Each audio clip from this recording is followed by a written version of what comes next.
अगला अध्याय शिव और शिवा की विभूतियों का वर्णन। श्री कृष्ण ने पूछा, भगवान, अमित तेजस्वी भगवान शिव की मूर्तियों ने इस संपूर्ण जगत को जिस प्रकार व्याप्त कर रखा है वह सब मैंने सुना है। अब मुझे यह जानने की इच्छा है कि परमेश्वरी शिवा और परमेश्वर शिव का यथार्थ स्वरूप क्या है। उन दोनों ने स्त्री और पुरुष रूप इस जगत को किस प्रकार व्याप्त कर रखा है। उपमन्यु बोले, देवकी नंदन, मैं शिवा और शिव के श्री संपन्न ऐश्वर्य का और उन दोनों की यथार्थ स्वरूप का संक्षेप में वर्णन करूंगा। विस्तार पूर्वक इस विषय का वर्णन तो भगवान शिव भी नहीं कर सकते। साक्षात महादेवी पार्वती शक्ति हैं और महादेव जी शक्तिमान हैं। उन दोनों की विभूति का लेश मात्र ही संपूर्ण चराचर जगत रूप में स्थित है। यहाँ कोई वस्तु जड़ रूप है और कोई वस्तु चेतन रूप। वे दोनों क्रमशः शुद्ध अशुद्ध तथा पर और अपर कहे गए हैं। जो चिन्ह मंडल जल मंडल के साथ संयुक्त हो संसार में भटक रहा है वही अशुद्ध और अपर कहा गया है। उससे भिन्न जो जड़ के बंधन से मुक्त है वह पर और शुद्ध कहा गया है। अपर और पर चित चित स्वरूप हैं। इन पर स्वभावतः शिव और शिवा का स्वामित्व है। शिवा और शिव के वश में ही यह विश्व है। विश्व के वश में शिवा और शिव नहीं है। यह जगत शिव और शिवा के शासन में है। इसलिए वे दोनों उसके ईश्वर या विश्वेश्वर कहे गए हैं। जैसे शिव हैं वैसे शिवा देवी हैं तथा जैसे शिवा देवी हैं वैसे ही शिव हैं। जिस तरह चंद्रमा और उनकी चांदनी में कोई अंतर नहीं है उसी प्रकार शिव और शिवा में कोई अंतर ना समझें। जैसे चंद्रिका के बिना ये चंद्रमा सुशोभित नहीं होते उसी प्रकार शिव विद्यमान होने पर भी शक्ति के बिना सुशोभित नहीं होते। जैसे ये सूर्य देव कभी प्रभा के बिना नहीं रहते और प्रभा भी उन सूर्य के बिना नहीं रहती, निरंतर उनके आश्रय ही रहती है। उसी प्रकार शक्ति और शक्तिमान को सदा एक दूसरे की अपेक्षा होती है। ना तो शिवा के बिना शक्ति रह सकती है ना शक्ति के बिना शिव। जिसके द्वारा शिव सदा देहधारियों को भोग और मोक्ष देने में समर्थ होते हैं वह आदि अद्वितीय चिन्मयी पराशक्ति शिव के ही आश्रित है। ज्ञानी पुरुष उसी शक्ति को सर्वेश्वर परमात्मा शिव के अनुरूप उन अलौकिक गुणों के कारण उनकी समधर्मिणी कहते हैं। वह एकमात्र चिन्मयी पराशक्ति सृष्टि धर्मिणी है। वही शिव की इच्छा से विभाग पूर्वक नाना प्रकार के विश्व की रचना करती है।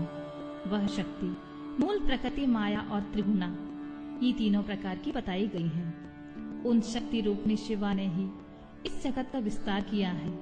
व्यवहार भेद से शक्तियों के 1 तो 100 1000 एवं बहुसंख्यक भेद हो जाते हैं। शिवा की इच्छा से पराशक्ति शिव तत्व के साथ एकता को प्राप्त होती है।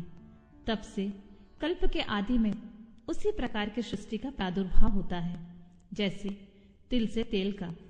तदनंतर शक्तिमान से शक्ति में क्रियामयी शक्ति प्रकट होती है।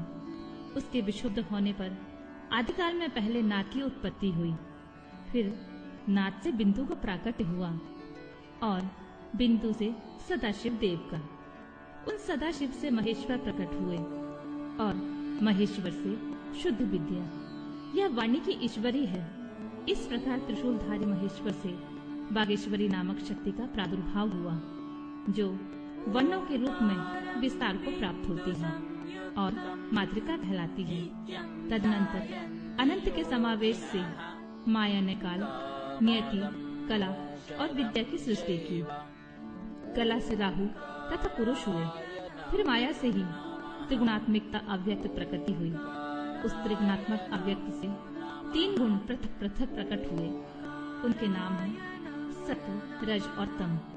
इनमें से यह संपूर्ण जगत व्याप्त है। गुणों के क्षोभ होने पर उसमें गुणेश नामक 3 मूर्तियां प्रकट हुई। साथ ही महत आदि तत्वों को क्रमशः प्रादुर्भाव हुआ।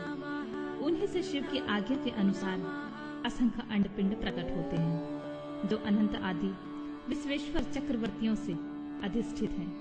शरीरांत के भेद से शक्ति के बहुत से भेद कहे गए हैं। स्थूल और सूक्ष्म के भेद से उनके अनेक रूप जानने चाहिए। रुद्र की शक्ति रौद्री, विष्णु के वैष्णवी, ब्रह्मा की ब्रह्माणी और इंद्र की इंद्राणी कहलाती है। यह बहुत कहने से क्या लाभ। जिसे विश्व कहा गया है वह उसी प्रकार शक्ति आत्मा से व्याप्त है जैसे शरीर अंतरात्मा से। अतः संपूर्ण स्थावर जंगम रूप जगत शक्तिमय है। यह पराशक्ति परमात्मा शिव की कला कही गई है। इस तरह यह पराशक्ति ईश्वर की इच्छा के अनुसार चलकर चराचर जगत की सृष्टि करती है। ऐसे विज्ञ पुरुषों का निश्चय है ज्ञान, क्रिया और इच्छा। अपनी इन तीनों शक्तियों द्वारा शक्तिमान ईश्वर सदा संपूर्ण विश्व को व्याप्त करके स्थित होते हैं। यह इस प्रकार हो या यह इस प्रकार ना हो, इस तरह कार्यों का नियमन करने वाली महेश्वर की इच्छा शक्ति नित्य है।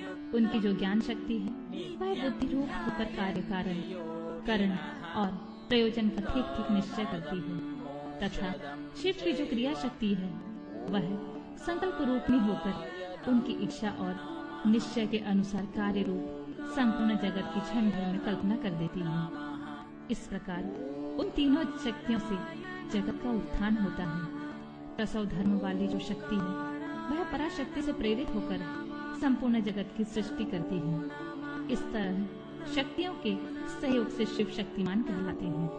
शक्ति और शक्तिमान से प्रकट होने के कारण यह जगत शाक्त और शैव कहलाता है। जैसे माता पिता के बिना पुत्र का जन्म नहीं होता, उसी प्रकार भव और भवानी के बिना इस चराचर जगत की उत्पत्ति नहीं होती। स्त्री और पुरुष रूप से प्रकट हुआ जगत स्त्री और पुरुष रूप ही है। यह स्त्री और पुरुष की विभूति है, अतः स्त्री और पुरुष से अधिष्ठित हैं। इनमें शक्तिमान पुरुष रूप शिव तो परमात्मा कहे गए हैं और स्त्री रूप ने शिवा उनकी पराशक्ति। शिव सदा शिव कहे गए हैं और शिवा मनोमणि। शिव को महेश्वर जानना चाहिए और शिवा माया कहलाती हैं। परमेश्वर शिव पुरुष हैं और परमेश्वरी शिवा प्रकृति। महेश्वर शिव रुद्र हैं और उनकी वल्लभा शिवा देवी रुद्राणी। विश्वेश्वर देव विष्णु हैं और उनकी प्रिया लक्ष्मी। जब सृष्टिकर्ता शिव ब्रह्मा कहलाते हैं तब उनके प्रिया को ब्रह्माणी कहते हैं। भगवान शिव भास्कर हैं और उनकी भगवती शिवा प्रभा। कमलासन शिव महेंद्र हैं और गिरिराज नंदिनी उमा शची। महादेव जी अग्नि है और उनकी अर्धांगिनी उमा स्वाहा। भगवान त्रिलोचन यम है और गिरिजा नंदिनी